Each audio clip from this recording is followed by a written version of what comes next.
India TV पर आप सबका स्वागत है। मैं स्वामी बुद्धदेव पतंजलि योगपीठ हरिद्वार से। योग एक जीवन का अभिन्न हिस्सा है और योग एक साधना पद्धति है और जीवन पद्धति है और ये स्वास्थ्य को ठीक रखने के लिए शारीरिक स्वास्थ्य, मानसिक स्वास्थ्य, आध्यात्मिक स्वास्थ्य और सामाजिक स्वास्थ्य को ठीक रखने के लिए एक बहुत ही अच्छा जीवनचर्या है।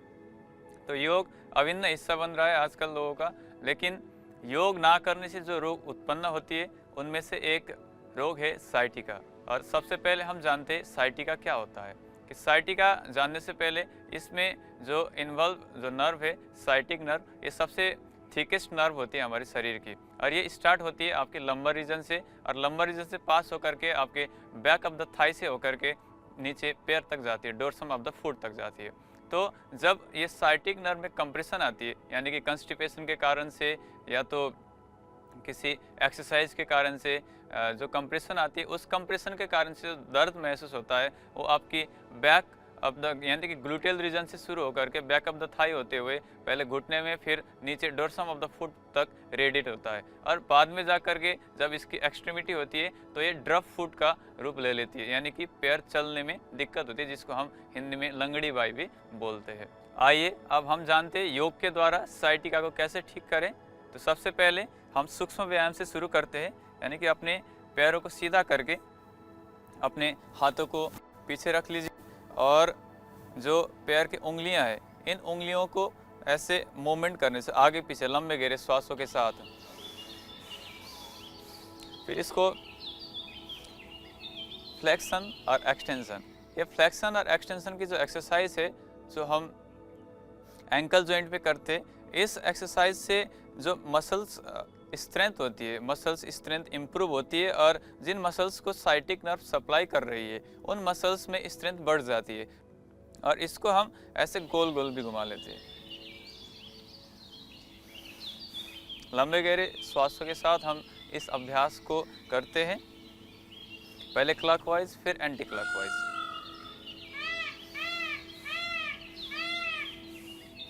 इसके बाद एक और अभ्यास हम करते हैं कि अपने राइट लेग को हम थाई के ऊपर रखते, फिर इस घुटने से हम छाती में टच करते, फिर श्वास छोड़ते हुए नीचे ले जाते। फिर यही जो प्रक्रिया है हम दूसरे पैर से भी करते हैं।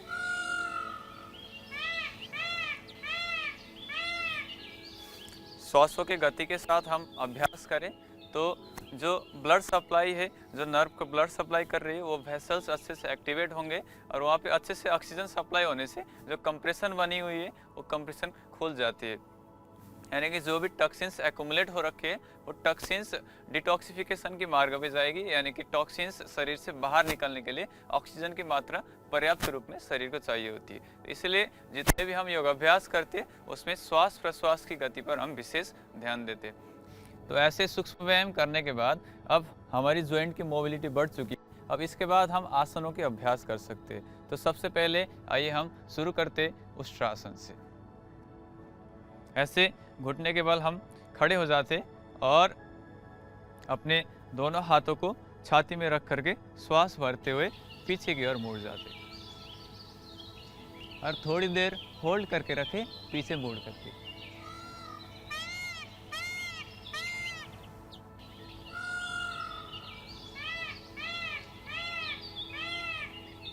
फिर श्वास छोड़ते हुए आगे आ जाए सामान्य स्थिति में, नीचे बैठ जाएंगे हम वज्रासन में। और इस अभ्यास को हम 3 से 4 बार तक कर सकते हैं और ये अभ्यास करने से जितने भी बैक की समस्या है, चाहे वो सर्वाइकल स्पॉन्डिलाइटिस की समस्या हो या तो लंबैकों की दिक्कत हो, लंबर पेन की दिक्कत हो या तो साइटिका की दिक्कत हो, सारी दिक्कत में बहुत अच्छा करता है। बैक हमारे स्पाइन के लिए बहुत अच्छा है यह अभ्यास। और इसी का दूसरा अभ्यास है ये उष्ट्रासन को हम जैसे हमने दाएं हाथ को पीछे ले गए और दाएं पैर को पकड़ लिए पीछे श्वास भरते हुए, ऐसे ही बाएं हाथ को पीछे ले गए और बाएं पैर को पकड़ लिए और होल्ड करके रख लिए थोड़ी देर तक। थोड़ी देर श्वासों को होल्ड करने के बाद हम नॉर्मल गति में श्वास प्रश्वास को ले सकते हैं। फिर हम वापस आ जाते, लेफ्ट हैंड को पहले वापस लेके आ जाएंगे, फिर राइट हैंड को वापस लेके आ जाएंगे और नीचे हम बैठ जाते।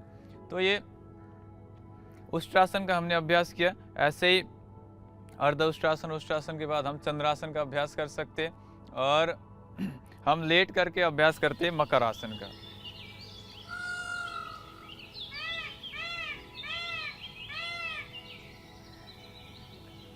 ऐसे लेट करके अपने दोनों हाथों को थोड़ी पर रखें, फिर श्वास भरते हुए एक एक पैर से पीछे हम लोअर बैक पर टच करने की कोशिश करते हैं, लंबे गहरे श्वास प्रश्वास के साथ।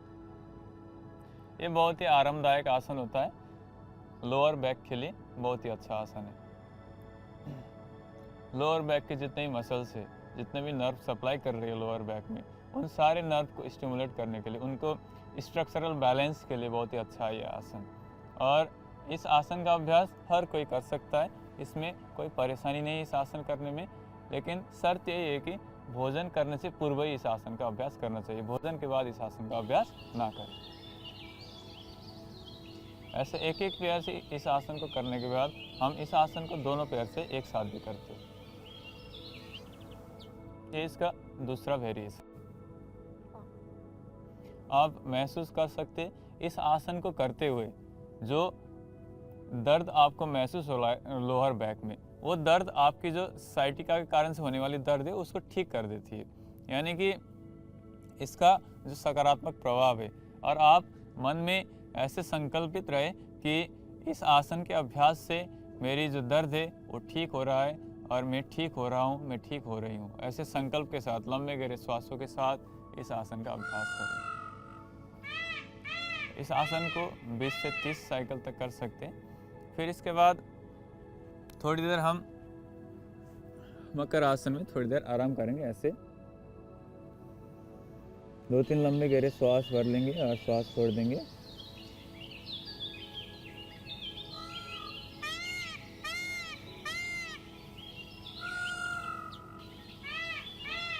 फिर इसके बाद हम करते भुजंग आसन का अभ्यास है। भुजंग आसन के 3-4 अभ्यास है।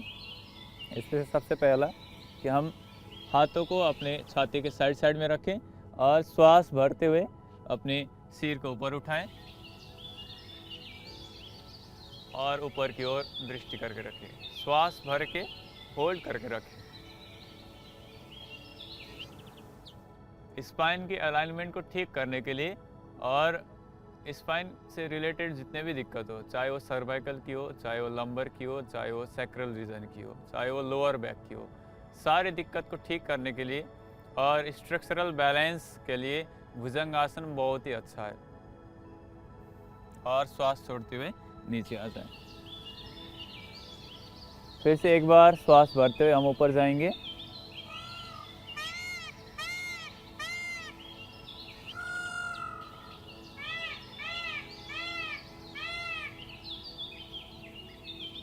थोड़ी देर होल्ड करने के बाद श्वासों को नॉर्मल गति से ले सकते हैं और छोड़ सकते हैं। फिर श्वास छोड़ते हुए नीचे आ सकते हैं। ऐसे इसकी अभ्यास हम 5 से 6 बार तक करने के बाद फिर इसका दूसरा अभ्यास है भुजंग आसन का। हमने हाथों को साइड हमने ले लिया और दाएं हाथ के ऊपर बाएं हाथ रख करके फिर उस पर थोड़ी रख लिया। थोड़ी देर हम ऐसे आराम करने के बाद फिर हम सामान्य गति से श्वास को अंदर भरते हुए फिर अपनी छाती को ऊपर उठाते और अपनी दृष्टि ऊपर की ओर करते। इस स्थिति में कुछ समय तक होल्ड करके रखें।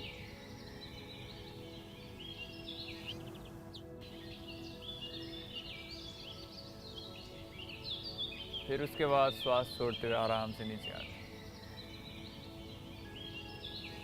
इस अभ्यास को भी हम 5 से 6 बार तक कर सकते हैं।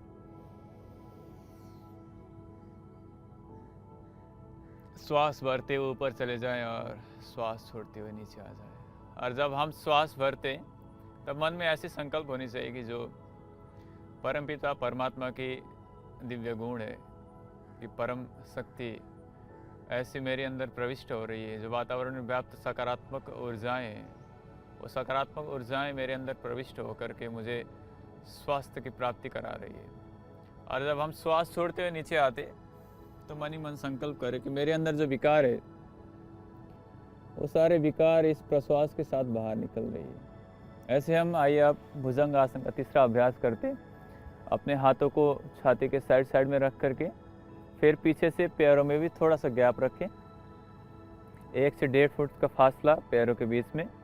फिर श्वास भरते हुए अपनी छाती को ऊपर उठाएं, फिर पीछे की ओर मुड़ करके देखें, लेफ्ट शोल्डर की ऊपर से राइट पैर की एड़ी पर देखें। जिनको लेफ्ट साइड में साइटिका होती है उनके लिए बहुत ही लाभकारी होती है यह आसन। ऐसे होल्ड करके रखें 15 से 20 सेकंड तक।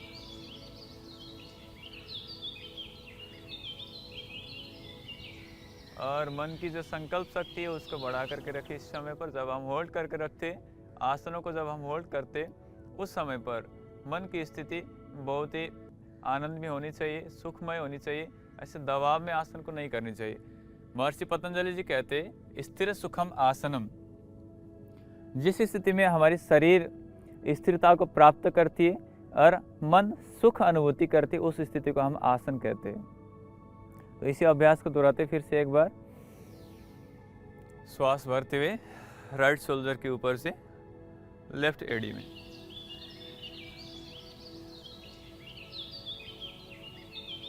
फिर अपने गर्दन को सीधा करके नीचे आ जाएंगे श्वास छोड़ते हुए। फिर से एक बार श्वास भरते हुए लेफ्ट शोल्डर के ऊपर से राइट पैर की एड़ी पर अपनी दृष्टि को बनाए रखिए। मन ही मन संकल्प के साथ कि मेरी जो लोअर बैक में दर्द है वो दर्द ठीक हो रही है, उस दर्द में आराम मिल रहा है। ऐसे मन में संकल्प के साथ उस परमपिता परमात्मा से प्रार्थना करते हुए जब हम प्रार्थना के साथ आसन और प्राणायाम का अभ्यास करते तो उसकी जो एफिकेसी है वो कई गुना बढ़ जाती है। तो ये भुजंग आसन के 3 अभ्यास के बाद चौथा अभ्यास हम करते हैं। जैसे श्वास भर करके अपने हाथों को छाती के साइड साइड में रखिए, फिर केवल अपने छाती को ऊपर उठाना है और इस स्थिति में होल्ड करके रखनी है थोड़ी देर तक, 15 से 20 सेकंड तक। 15 से 20 सेकंड होल्ड करने के बाद श्वास छोड़ते हुए फिर नीचे आ जाए। भुजंग आसन के बाद हम अभ्यास करते सलाव आसन का। इसके लिए अपने दोनों हथेली को अपने जंघाओं के नीचे ले जाएं, अपनी थोड़ी को जमीन पर रखें और श्वास भरते हुए अपने दाएं पैर को ऊपर उठाएं। घुटने सीधे रखनी चाहिए इस आसन के अभ्यास करते हुए, घुटने को ना मोड़ें और अपने पंजे, जो पैर के पंजे उसको खींच करके रखें।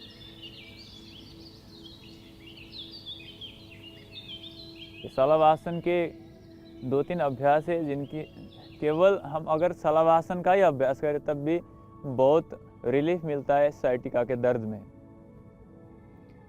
तो ये पहला अभ्यास है जिसमें हम अपने राइट पैर को श्वास भर के ऊपर होल्ड करके रखते हैं, फिर 15 से 20 सेकंड होल्ड करने के बाद हम फिर इसको श्वास छोड़ते हुए नीचे लेकर आते हैं। फिर इसी का दूसरा अभ्यास है, हम लेफ्ट पैर को श्वास भरते हुए ऊपर ले जाएं।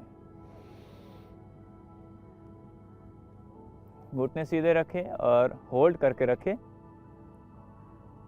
15 से 20 सेकंड तक। अपने मन ही मन काउंटिंग करते रहें और ओमकार का जाप कर सकते मन ही मन जब हम श्वास को होल्ड करके रखते। जो हमारी शरीर की हीलिंग कैपेसिटी होती है, ये हीलिंग कैपेसिटी सकारात्मक ऊर्जा की संगठन को बढ़ाने से और ज़्यादा मात्रा में बढ़ती है। तो जल्द से जल्द हमें साइटिका जैसे दर्द में आराम मिल सकती है। ऐसे एक एक पैर से करने के बाद दोनों पैरों को एक साथ श्वास भर के हम ऊपर उठाते हैं और होल्ड करके रखते 15 से 20 सेकंड तक। ये जो लोअर बैक की स्पाइन है, स्पाइन के लोअर बैक की जो अलाइनमेंट है, उस अलाइनमेंट को ठीक करने के लिए ये आसन बहुत ही लाभकारी होता है।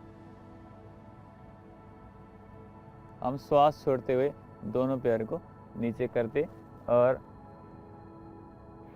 अब इसकी अगली अभ्यास है जिसमें हम अपनी दाएं हाथ को इसे कमर के ऊपर रखते और बाएं हाथ को सीधा सामने। अब श्वास भरते हुए जो हाथ सामने है उस हाथ को ऊपर उठाएंगे और पीछे जो उसके अल्टरनेट पेयर को यानी कि उसके विपरीत जो पेयर है उसको हम ऊपर उठाएंगे और होल्ड करके रखेंगे 15 से 20 सेकंड तक।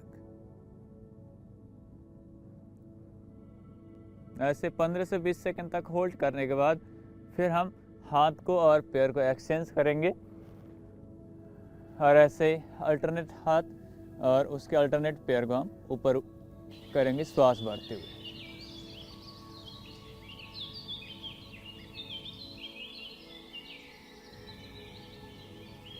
ऐसे श्वास छोड़ते हुए फिर दोनों हाथों को पीछे एक दूसरे से पकड़ करके अब हम बात करने वाले अगले अभ्यास शलभासन का, जो अंतिम अभ्यास भी है। श्वास भरते हुए हम हाथों को पीछे खींच करके फिर सामने से छाती को उठाएंगे और पीछे से दोनों पैर को खींच करके उठा के होल्ड करके रखते हैं 15 से 20 सेकंड तक।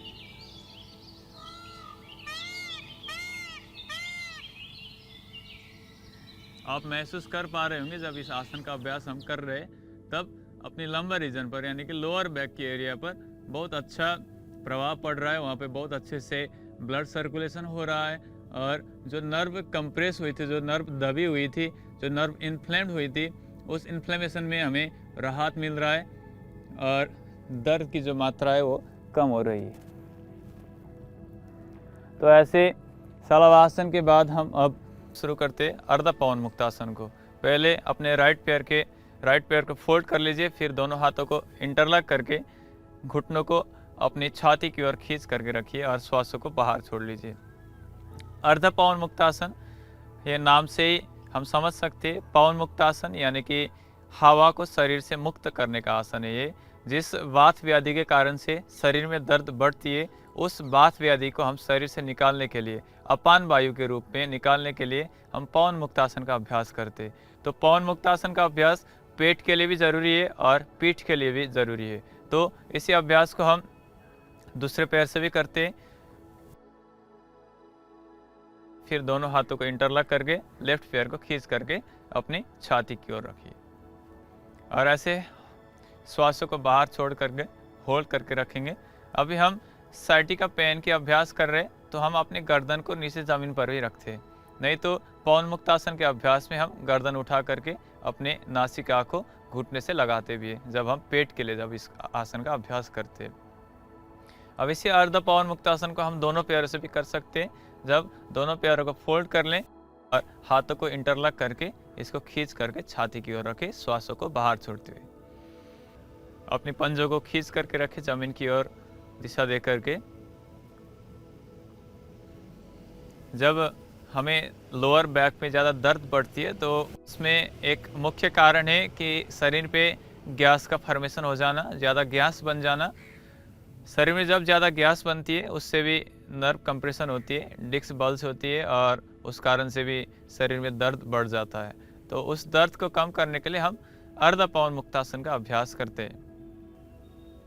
वैसे ही अर्ध पवन मुक्तासन के अभ्यास के बाद हम अभ्यास करते हैं सेतु बंधासन की। हमने दोनों पैरों को फोल्ड कर लिया और अपने हाथों से टखनों को पकड़ करके फिर कमर को ऊपर की ओर उठा लिया श्वास भरते हुए। और इस स्थिति में हम होल्ड करके रखते। ये भी दूसरा ये भी कारण होता है कि हमारी जो नाभि, जो शरीर का सेंटर है, ये पाचन शक्ति को बढ़ाने का काम करता है। हमारे अंदर जो पाचक अग्नि है उस अग्नि को प्रदीप्त रखने का काम करता है। जो नाभि है वो नेवल डिस्प्लेसमेंट जो हम बोलते हैं, यानी कि नाभि का डिग जाना। नाभि के डिगने से भी हमें साइटिक दर्द होता है, साइटिक नर्व में कंप्रेशन होती है, यानी कि एक साइड में दर्द बढ़ जाता है। ये दोनों इंटर रिलेटेड है कि साइटिका होने से भी नाभि डिग जाती है और नाभि डिगने से भी साइटिका होती है। तो इसकी ठीक करने के लिए हम सेतु बंधासन का अभ्यास करते हैं। फिर हम वापस आते हैं श्वास भरते हुए। तो अब हम यही आसनों के अभ्यास के बाद जो आसन से हमें थोड़ी सी थकावट महसूस होती है उसको दूर करने के लिए और अपने शरीर को रिलैक्स करने के लिए, जितने मसल्स को हमने हाइपरट्रॉफिक कंडीशन में लेके गए उसको फिर हम नॉर्मल कंडीशन में लेके आने के लिए हम थोड़ी देर शवासन का अभ्यास करते हैं। अपने पैरों में थोड़े से गैप कर लीजिए, फिर हाथों को अपने कमर के साइड में आकाश की ओर करके रखें, आंखें बंद रखें और केवल अपनी श्वासों पर ध्यान देते हुए पूरे शरीर को रिलैक्स करें। ऐसे संकल्प के साथ शवासन करने के बाद हम दोनों हाथों को ऊपर उठा करके घर्षण करते हैं और हथेली में जो ऊर्जा उत्पन्न होती है उस ऊर्जा को अपने चेहरे पर लगाएं, अपने आंखों पर लगाएं और अपनी दृष्टि को खोलते हुए धीरे से बाएं करवट लेकर के उठ करके हम बैठ जाते हैं। फिर हम कुछ प्राणायाम का अभ्यास करते हैं, जिन प्राणायाम के अभ्यास से दर्द में राहत मिल जाए। ऐसे सबसे पहले हम लंबे गहरे श्वास भरते और श्वासों को छोड़ते, कमर गर्दन सीधी करके बैठ जाएं और आंखें बंद करके लंबे गहरे श्वास को भरे और श्वास को बाहर छोड़ें।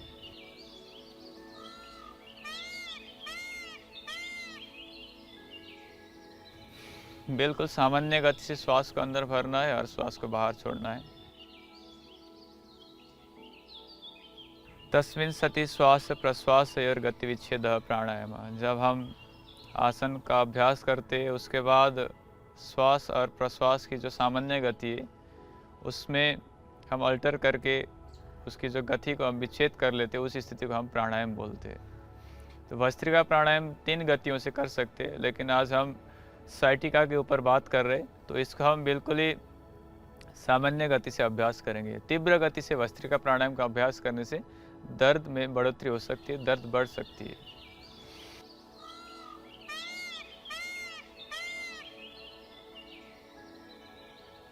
ऐसे भस्त्रिका प्राणायाम का अभ्यास करने के बाद हम 2-3 लंबे गहरे श्वास भर लेते हैं और श्वास छोड़ने के बाद हम कपालभाति का अभ्यास करते हैं।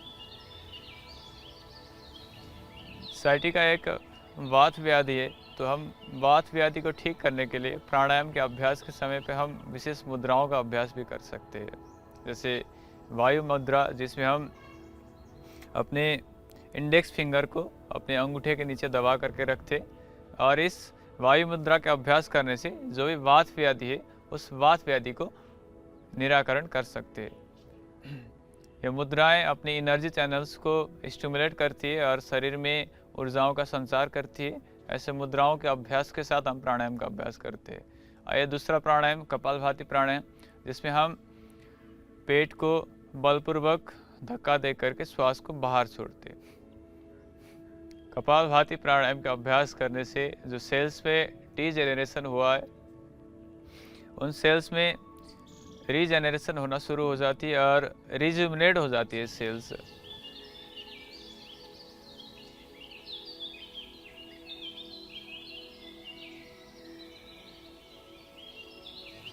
कपालभाति के अभ्यास के बाद इस अभ्यास को हम 10 से 15 मिनट तक लगातार कर सकते हैं। इस अभ्यास के बाद हम करते हैं अनुलोम विलोम का अभ्यास।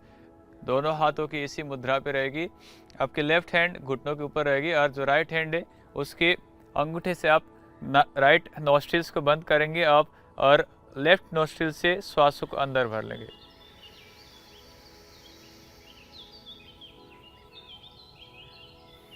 फिर लेफ्ट नोस्ट्रिल्स को बंद करके राइट नोस्ट्रिल से श्वास को बाहर छोड़ना है।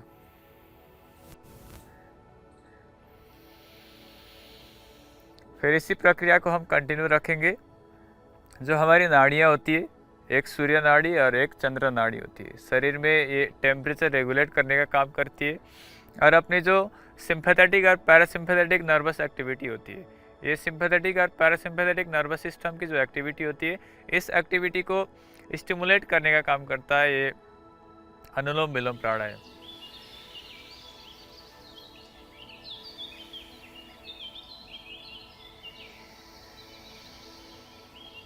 ऐसे जब हम बाएं नासिका से श्वास को अंदर भरते तो जो हमारी ब्रेन की राइट हेमिस्फीयर है वो एक्टिवेट होती है और जब हम राइट नोस्ट्रिल से श्वास को अंदर भरते हैं तो जो ब्रेन की लेफ्ट हेमिस्फीयर है वो एक्टिवेट होती है और अपनी ब्रेन की दोनों हेमिस्फीयर एक्टिवेट होने से हमारी जो स्ट्रेस लेवल है वो स्ट्रेस लेवल कम होती है और स्ट्रेस लेवल कम होने से हमारी दर्द में भी कम होती है। जितने भी पेन रिसेप्टर है ब्रेन की ये एक्टिवेट होते अनुलोम विलोम के अभ्यास से।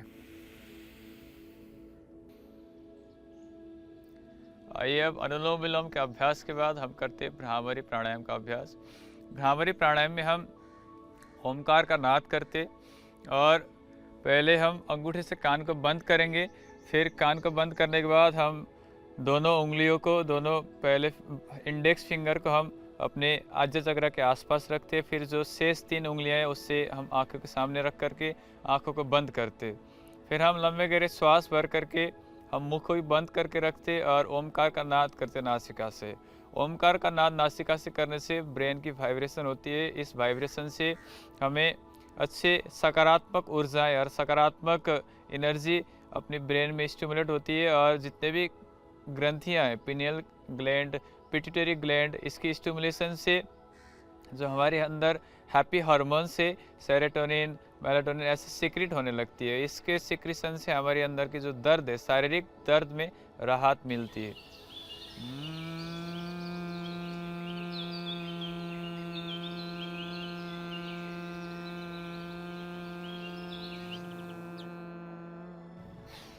आइए अब भ्रामरी प्राणायाम के बाद हम करते उद्गीत प्राणायाम, जिसमें हम ओमकार का उच्चारण करते लंबे गहरे श्वासों के साथ। मन ही मन ऐसे संकल्प ले कि मेरी शरीर की सारी भी व्याधियाँ, बीमारियाँ, दुख, दर्द सब ठीक हो रहा है। ऐसे संकल्प के साथ लंबे गहरे श्वास भरे और ओमकार का उच्चारण करें।